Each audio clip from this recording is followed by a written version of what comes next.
Okay, folks, so before we start our last lesson on motion, this was your homework. So you had to answer a question and asked you to draw a graph of distance against time in the grid below. So you may have had to draw that yourself.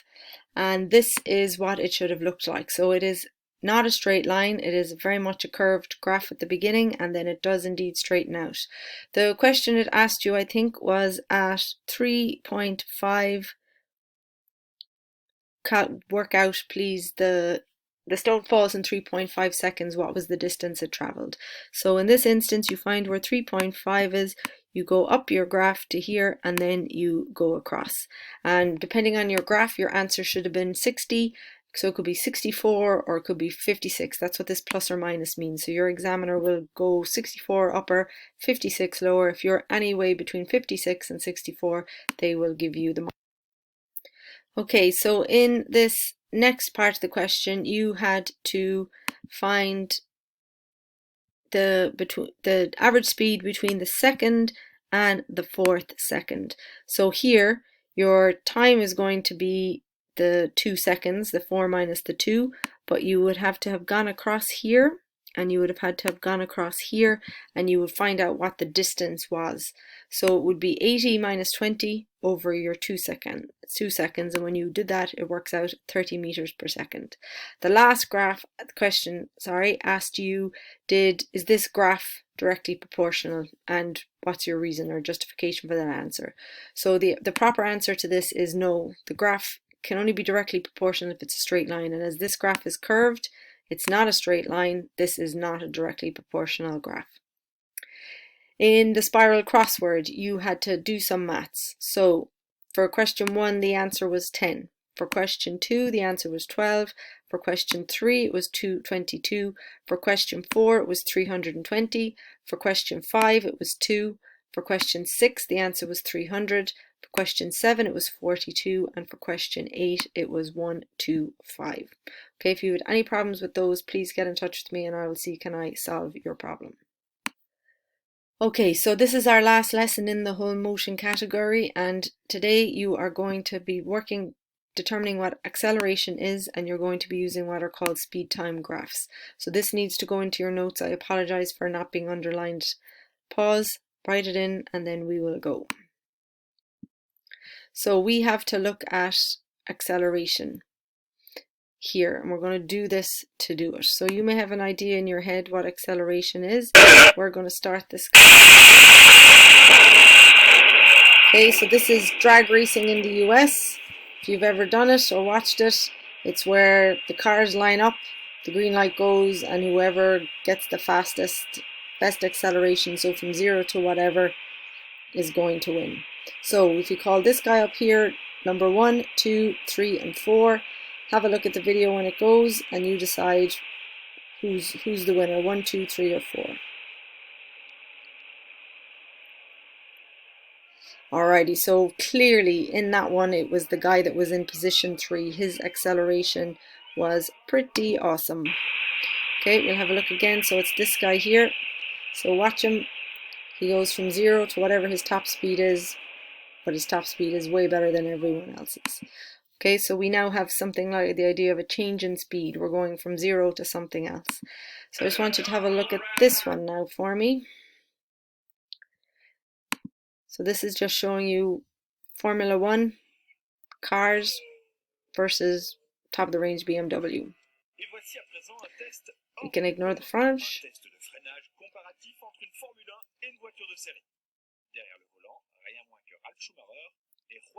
So what type of acceleration is this? What's going on?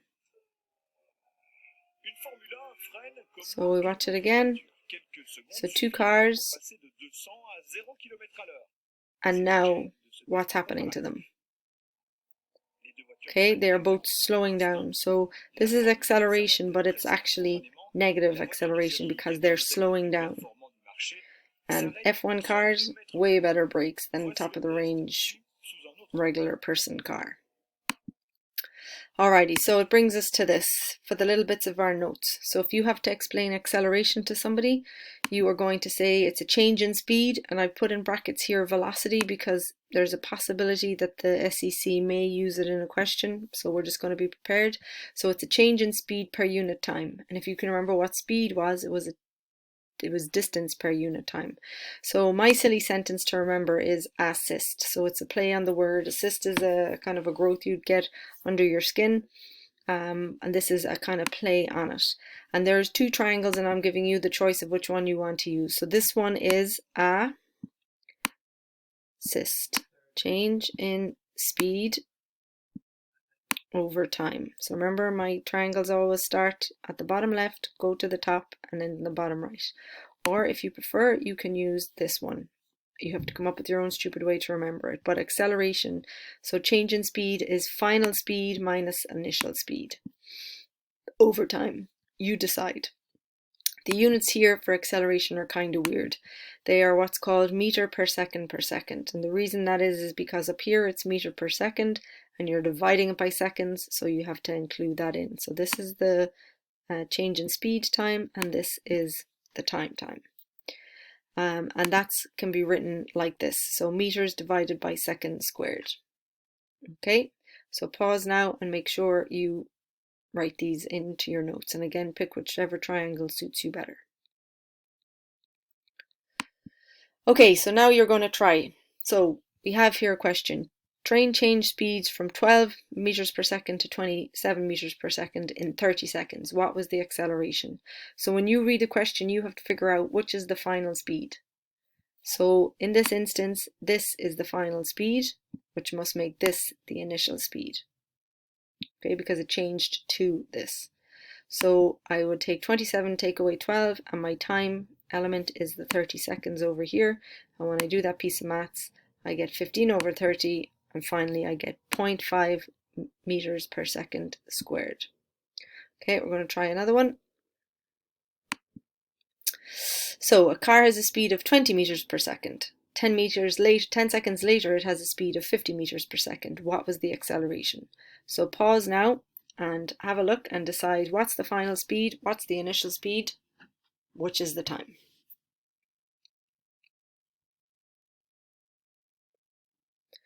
Okay, so I'm hoping that you figured out the 50 is the final speed. This 20 meters per second is the initial speed and this is the time.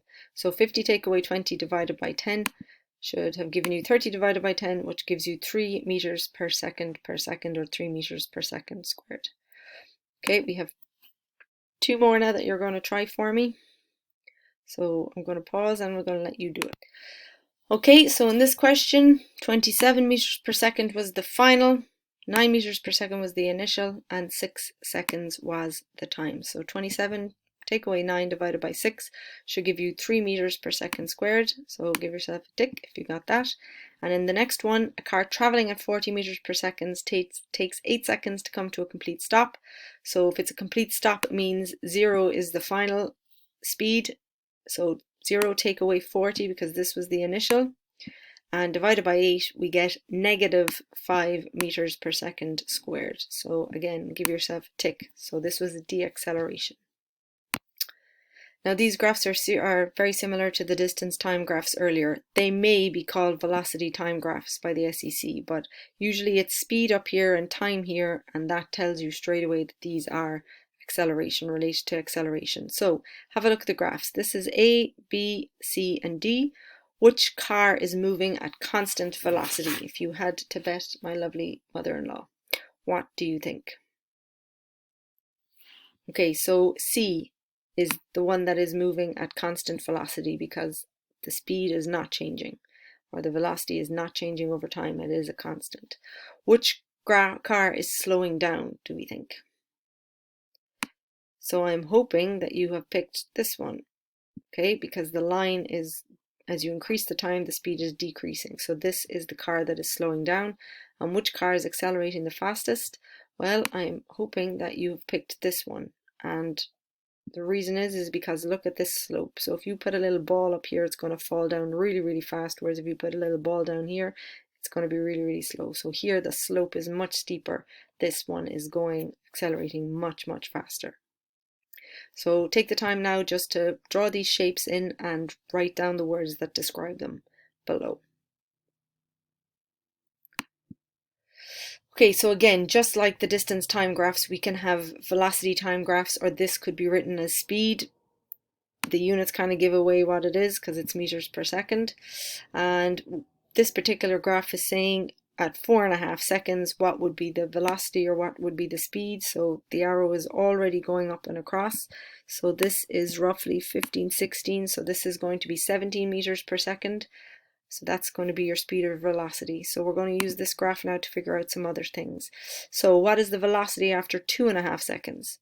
So we go to the 2.5, we head up our graph to here, and we go across all of the way, and we will find an answer that says the speed, velocity is 10 meters per second.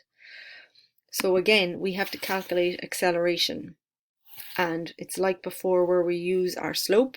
And seeing as this is a 0, 0 graph, then to calculate my slope, I'm interested in that rise over run. So the rise over the run. And it's the y essentially over the x. So here we have a 6 for my x, and here if I go across I have a 24 for my y. So I plug that into my formula, 24 divided by 6, rise over run, and I get 4 meters per second squared.